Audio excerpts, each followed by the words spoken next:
What a stunner in Pasadena. All of our laid out plans, how we're going to handle the show, we're throwing it out the window.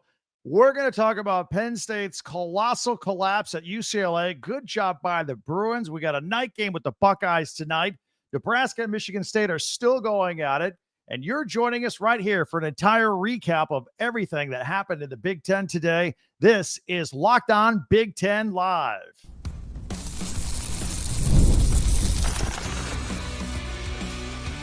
You are Locked On Big Ten, your daily podcast on the Big Ten Conference. Part of the Locked On Podcast Network, your team every day. Welcome to Locked On Big Ten Live. I'm Craig Sheeman. Thank you for joining us. 40 years as a sports talk show host and play-by-play announcer, and I want to thank you for making us your first listen each and every day.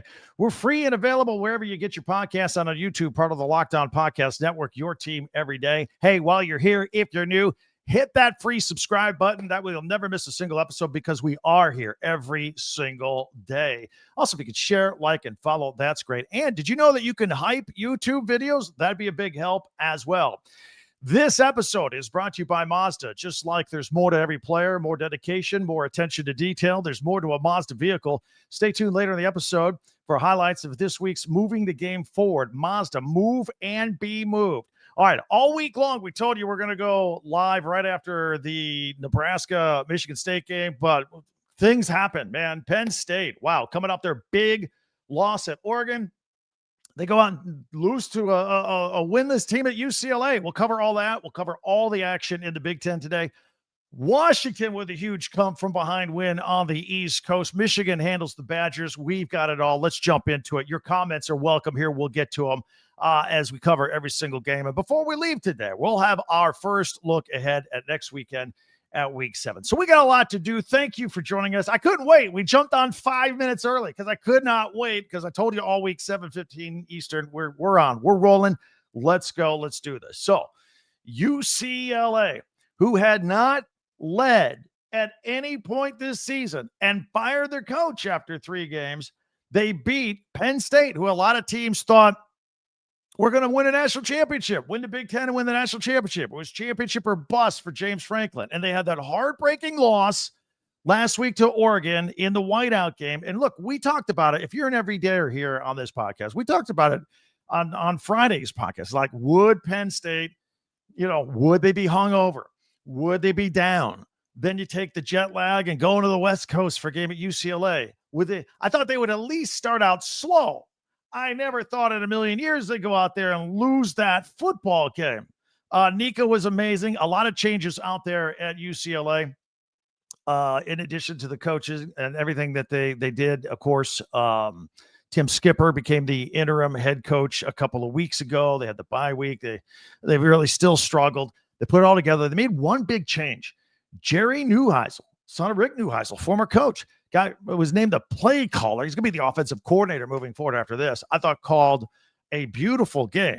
And this is the first time since 1985 a winless team that was 0-4 or worse defeated a top 10 team. Hasn't happened since 1985. So they definitely had a big-time hangover going out there, Penn State did. Nico Iamaleava, we talk about him a lot here on this podcast, and things have not gone well for him. And he had an 11-yard touchdown to Quasi Gilmore early on, 11-play, 75-yard drive, followed by a field goal, 10-0. Keep in mind, UCLA had never led in a game this year. Now they're up 10-0 against Penn State, the 7th-ranked team in the country. Are you kidding me? At this point, Penn State woke up, put together a 10-play, 75-yard drive. Katron Allen with a 13-yard touchdown to get on the scoreboard 10-7. UCLA then probably put together its best drive of the season. 17 plays, 75 yards, 8 minutes and 16 seconds. Nico hitting Titus Mukai Iamaleava. That's a name full. 6-yard touchdown and a 17-7 lead. Penn State gets the ball back, but they got a punt. And Nico, again, a 6-play, 68-yard drive, 3-yard touchdown. UCLA was up 24-7. And now you could feel all the channels on the TVs across the country flicking over. I mean, I admit it. I was kind of locked into the Michigan State and Nebraska. By the way, Nebraska just scored another touchdown, up 30-21 with 6:45 to go.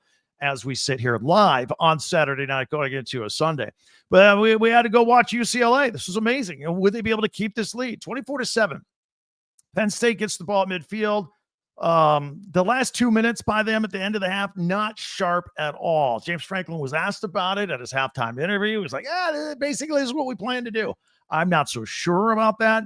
There were incomplete passes. Drew Allar was sacked on 4th and 2. UCLA took over and got another possession, got to kick a 54-yard field goal at the horn, and they're up by 20 at the half. The college football world was shook at this point.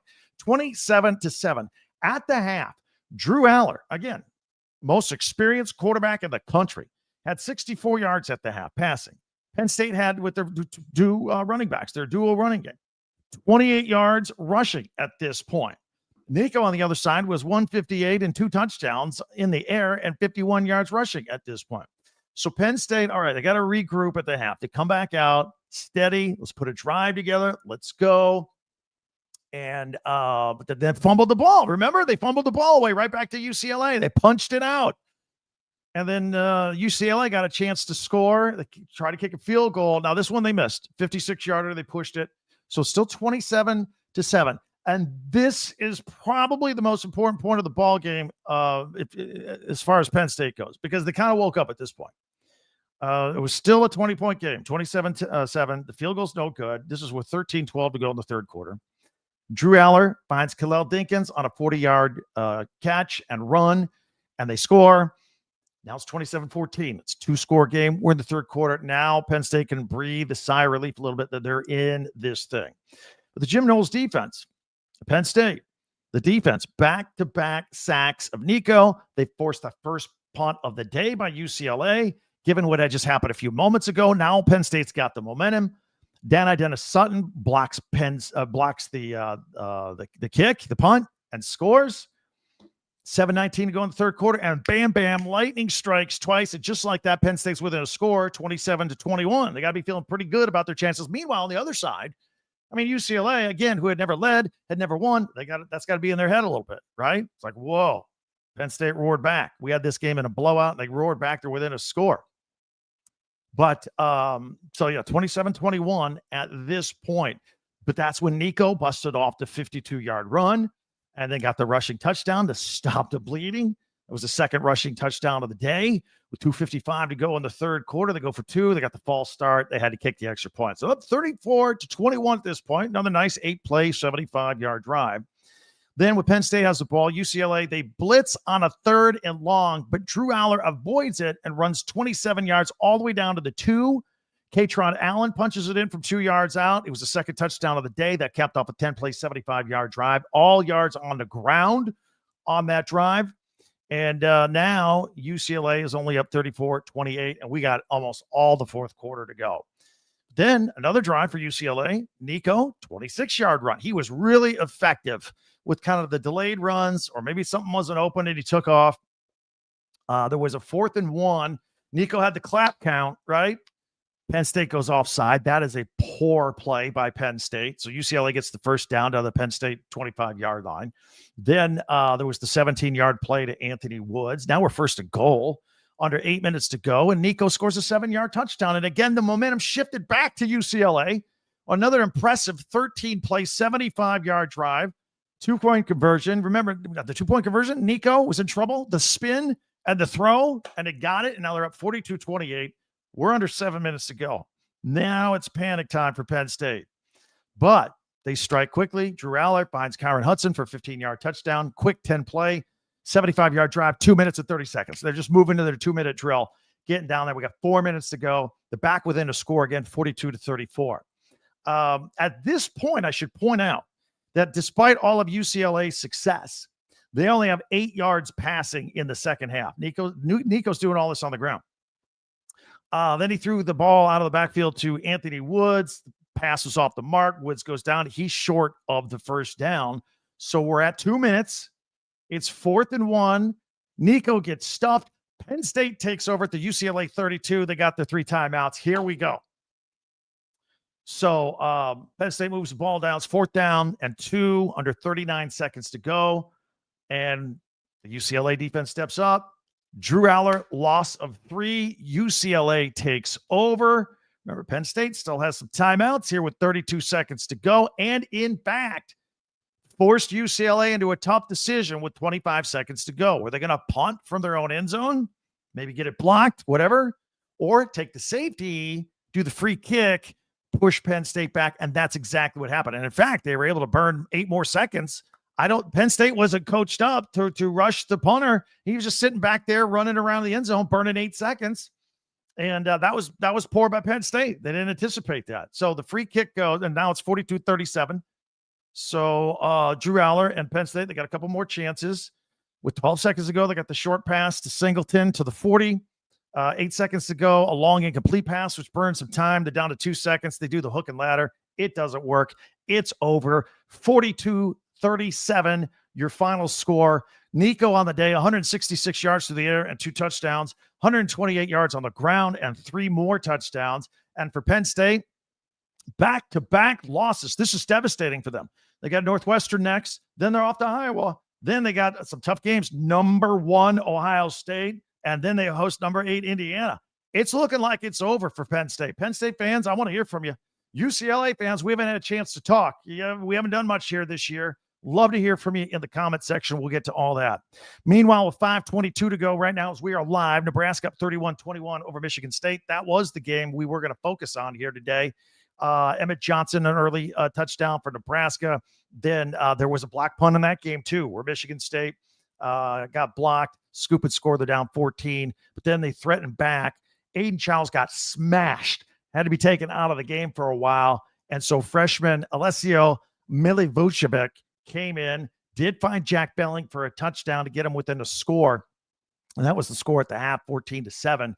And Michigan State actually did tie this game up at 14 and then took the lead with 2:37 to go in the third with an Aiden Childs 4-yard touchdown run. He came back into the ball game.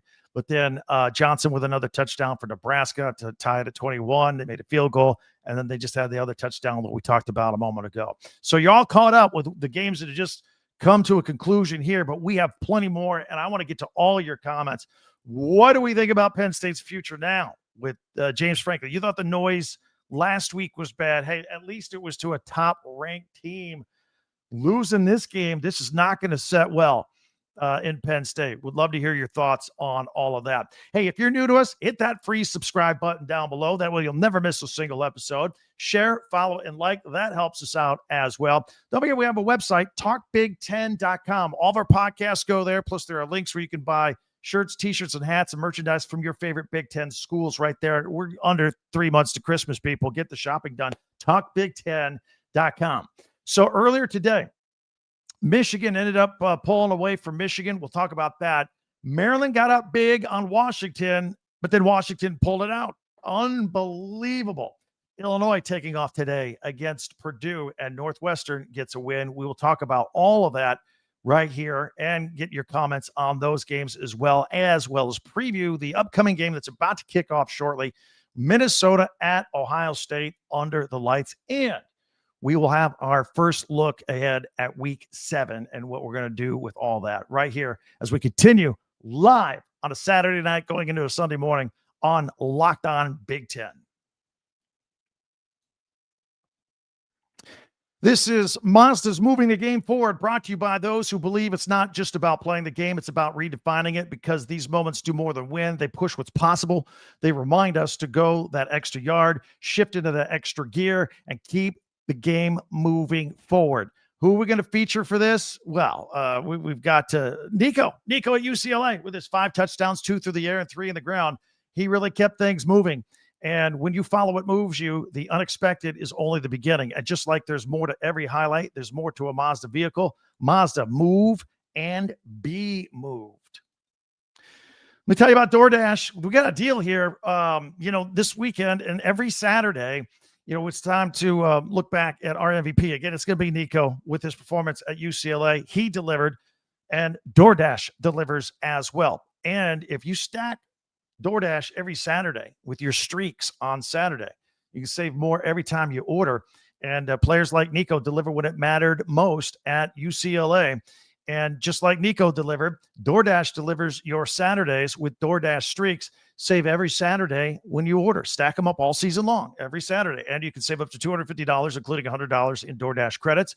Order this Saturday, next Saturday, the next Saturday. Keep your streak alive.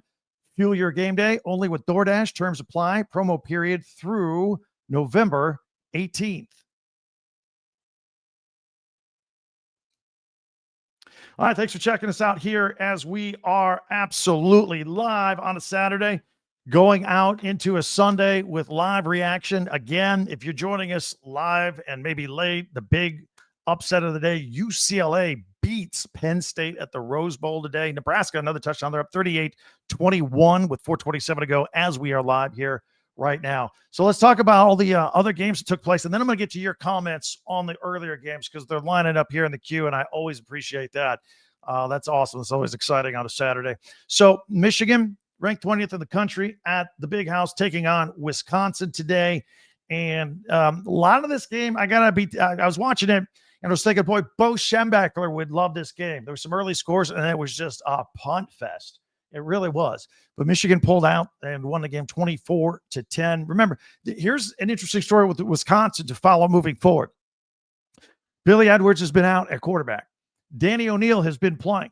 He didn't go. Hunter Simmons, the third stringer, they put him in, the transfer from Southern Illinois, making just his fourth career start, his first for Wisconsin. And he came in there, marched him right down Michigan's throat on a 12-play, 75-yard drive to take a 7-0 lead. Meanwhile, Michigan freshman quarterback Bryce Underwood, under the watchful eye of Sharon Moore coming back from his suspension, threw for a season high and career high, 270 yards and a touchdown at a 29-yard strike to Donovan McCauley, who's starting to find his way. That's their big 6'5" wide receiver transfer from Indiana. Alabama transfer Justice Haynes had 117 yards on the ground and 2 touchdowns as well. And a note for Michigan fans, Rod Moore, remember him? He was the great safety on the national championship team. Right after the national championship, blew out his knee, had some problems with the rehab. It took over 18 months to heal. Came in a couple of weeks ago and had a good game, had a pick, had an interception in this game. Meanwhile, Luke Fickell, Badgers fans, let's hear from you. He's 15-16 now. He's not beat a top 25 team at Wisconsin. He's now fallen to 0-8 in that category. Meanwhile, 22nd ranked Illinois went to Purdue today. Purdue actually scored first. What the over number we did on Pigskin Picks was 55.5. Said take the over. They hit the over. 70 points in this game. Illinois had most of them. 43-27. Purdue actually led this game for the Cannon Trophy, 7-0, but a 27-point second quarter for Illinois got it done. Luke Altmaier, a career high, 390 yards to the air. Hank Beatty, 186 yards and catches, just on 5 catches, including a 62-yard touchdown. Illinois had over 500 yards of offense. Brett Bielema says, I've had a lot of quarterbacks, and Altmaier's as good as he's ever had. Ryan Brown for Purdue hit 300 yards, 302, and a touchdown, and ran for another touchdown. By the way, Illinois host Ohio State next week. What an exciting game we had with Washington and Maryland. I told you on Friday, I said, let's see if Washington's jet lag going all the way across the country. I remember last year they lost to Rutgers doing that, and they looked awful in the first half against Maryland. Maryland went up 20-0, but then Washington woke up with a lot of action in the second half. Late field goal. Damon Williams, a 3-yard touchdown to Denzel Boston, making it 2010. Damon Williams with a 34-yard touchdown to Desmond Robach, making it 2017. And then Jonah Coleman, a 1-yard touchdown. Washington down 20-0, wins this game 24-20. Tough one for Mike Loxley and company. Northwestern with a 42-7 win over Louisiana Monroe. In that game, Preston Stone has really improved at quarterback since his opening season loss against Tulane. Through an early touchdown pass, Caleb Komalapi rushed for a couple of touchdowns. One in the third quarter put him up 25-7. 2 more touchdown passes by Stone, and including a 49-yarder to Griffin Wild, and they end up winning that game handily. And then tonight, coming up in just a few moments, we've got Minnesota 3-1 at number 1 Ohio State 4-0. Buckeyes are favored by 23.5. Honestly, that's why I didn't want to go live after that game, because I think this could be over early. So I wanted to come here live and go now. Darius Taylor's been nursing a hamstring for Minnesota, and their other running back, A.J. Turner, also out for the year. Drake Lindsey, a freshman quarterback, they're going to have to rely on him to go into Ohio State under the lights at night and win. That's a tough task. Meanwhile, Ohio State's defense, led by Matt Patricia, is elite. They only give up 5.5 points per game. And if Julian Sayin and Jeremiah Smith, and C.J. Donaldson, a company can do anything, that defense will take them home the rest of the way. So that game's getting ready to kick off on NBC. And look, Ohio State's always complaining because they're so good, and they always get that noon slot on Fox. Well, they got one under the lights tonight on NBC against Minnesota. All right, let's take a look at some of your comments here, and then we'll take our first look at Week 7. Already can't wait. There's some good games next weekend. I will tell you that for sure. All right, so far today, lots of you guys piling in. Thank you very much. I always appreciate you checking in with us here. Let's see. There's always a Go Ducks, no matter if they're playing or not. I love it. The Ducks fans, they love that football team. They've got the Indiana Hoosiers at Autzen Stadium next week. I'm gonna tell you right now, we're gonna go live after that game. Let's see. David says Penn State can't play in the Pac-12 and then go Ducks. So that's a shot at both of them. Penn State loss to Oregon twice. And I can't believe how many Oregon Ducks fans are texting in. They were watching this one. User 85 says goodbye Penn State. And Sebastian says they lost their star linebacker to an injury during the week. They did. Tony Rojas. They lost him. I don't know if he would have made a difference today. Maybe with some of those runs by Nico up the middle, maybe that would have perhaps made a difference. Franklin better start looking for a job. That's from Owen. And also, here's another one from Buoyman, who's a regular with us. Can't help but feel bad for Penn State. Tom says Franklin is done. Gigi says Penn State has to get rid of Franklin. Also, that you give up 42 points to UCLA, who hasn't had a lead in a game for a single second this year. There's some there. Yeah. Mr. Taco says Unhappy Valley. Yeah, that was one of the titles of my earlier podcast this week on the Penn State Oregon game, the Unhappy Valley for sure. Also, user 85 says that Franklin is calling his agent right now, saying he knows there are some job openings out there, by the way. There are. That's tough. More Oregon, and yes, Outlaw Mustang says it's been 40 years since an 0-14 beat a top 10 team. We mentioned that at the top. It was 1985, the last time that happened. Sanjay is ready for Indiana and Oregon. Or also, let's see, some Ohio State also on. Oh, I see what you're saying. Penn State still has Indiana and Ohio State on its schedule. So that's a tough sled. There might be some more losses out there as well. Tony also with a good point. Penn State can't let James Franklin go unless they want to cough up $50 million in the buyout. It's actually 54. You're right. You're right about that. It's a lot of money to get rid of them when you consider that. When you consider a $700 million renovation on the football stadium. When you consider that you have to come up with $21 million in revenue sharing. It's a lot of money. The size of his contract may indeed help them out a little bit. Michigan State with a touchdown to draw within 38-27 at Nebraska. They're going for a 2-point conversion, 2:01 to go. Looks like too little, too late. Let's see here. A lot more about the buyout for James Franklin. People, Tripty says, I love it. I don't know if you love it because you're a UCLA fan or anti-Penn State. Not sure which one. No good on the 2-point conversion. Nebraska's still up 38-27 with 2:01 to go. Let's see here. Yeah, Jason, it is October. We're in mid-season form. It is October. We are ready to go. Tiff says Wisconsin is stuck with Luke Fickell, too costly to buy him out. Some of the same arguments that I made about James Franklin may apply to Luke Fickell as well. They redid his deal back in February. Marshall says Drew Allar is the leading rusher for Penn State and the second most yards from the Oregon loss as well. Yeah, that's not what you want to do with those great running backs. That's for sure. So anyway, thank you for all. I can't get them. Hundreds of them here filing in. Can't get to them all. I appreciate you guys checking us out. Matthew says Arch Manning for Heisman. Yeah, I know you're kidding, right? Oh, that's incredible. Cool Vid says that score was actually a halftime score for the basketball game. It was pretty high scoring. There's no doubt. But thank you for all the text there today. What we're going to do now is we are going to take a look at week 7 and tell you what our plans are here on Locked On Big Ten. We'll do all that here in just a minute on a live version of Locked On Big Ten. That's next. Let me tell you about Peloton, brand new sponsor with us here. They're shaping the future of fitness with a brand new Peloton Cross Training Tread Plus. Powered by Peloton IQ, it's their most advanced equipment yet, designed to give you real-time guidance and endless ways to move, whether you're running, lifting, or cross-training with your favorite instructors. This is training reimagined. Peloton is built for breakthroughs with tools to help you stay motivated and reach peak performance, tell you how much weight to lift, when to lift it, the reps, and whether it's lifting, flexing, running, it guides you through all of that. So let yourself run, lift, flex, and push forward. Explore the new Peloton Cross Training Tread Plus today at onepeloton.com. Spell it out, one, O-N-E, onepeloton.com. That's onepeloton.com.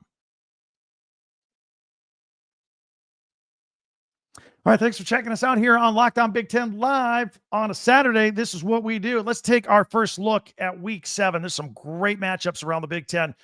First of all, we have a Friday night game, October 10th. Rutgers is at Washington. Remember how I mentioned Washington went to Rutgers last year and had some trouble? Now Rutgers has to go to Washington.